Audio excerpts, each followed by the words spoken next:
Natin ang CEO ngayon ng Kim's Diary. Hi everyone! Ayan, ma'am, paano ba nagsimula ang Kim's Diary? Ayun, so syempre, nung pandemic, syempre maraming nawalan ng trabaho. And of course, sa amin yung iFern.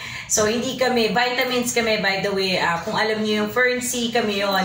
So syempre, during pandemic, hindi kami nawalan ng trabaho. Tuloy-tuloy yung trabaho namin. And then, one time, nanood ako ng TikTok dahil walang magawa sa bahay, di ba? So nakita ko yung mga resellers na nagbebenta sila na lahat, kung ano-ano mga binibenta nila, na maliit lang din yung kanilang kinikita. So sabi ko, bakit hindi ko pasukin yung TikTok para naman matulungan ko na medyo lumaki kahit pa paano yung kita ng mga TikTok resellers. So doon ako nag-start sa TikTok account.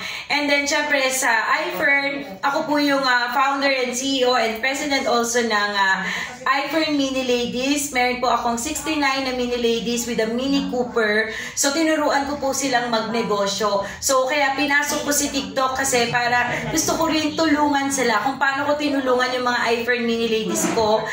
Gusto ko rin tulungan yung mga taga TikTok na mga resellers. Yun. Ayan, sino bang inspiration mo, ma'am, para ma-put up itong ano na to? Actually, ang nagturo lang sa akin yung anak ko, si Nicole. She's studying in University of Houston. So, nasa Texas siya. Sabi niya, bakit hindi mo pasukin yung TikTok kasi sobrang sikat, 'di ba? Doon nag-start lahat. Sobrang sikat ng TikTok. Wala namang inspiration, pero kung meron akong advocacy kasi gusto kong tulungan yung mga kababaihan na wag umasa sa kanilang mga asawa at in the end of the day kailangan empowered women lahat ng mga kababaihan. Ayan. So, alam natin marami nang nag-idolize sa iyo ngayon. Maraming nag-inspired sa story mo.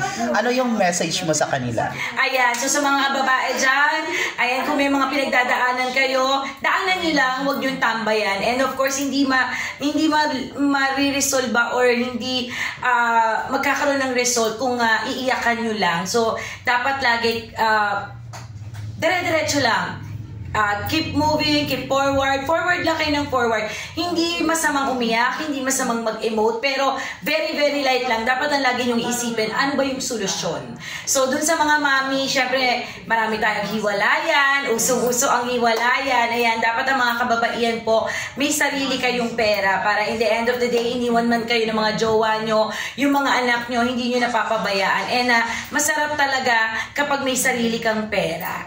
Ayan. So, saan nila mabibili? Saan sila makabili ng mga Kim's Diary products mo? Ayan. So, syempre sa mga TikTok, Facebook, Shopee, Lazada, kung saan-saan, pwede nilang i-type. Ayan, i-google na lang nila. And of course, sa ibang bansa, meron tayong sa London or sa Europe, meron tayong eBay. Pag naman sa America, meron tayong Walmart and Amazon. Ayan. Thank you so much, ma'am. Thank you so much.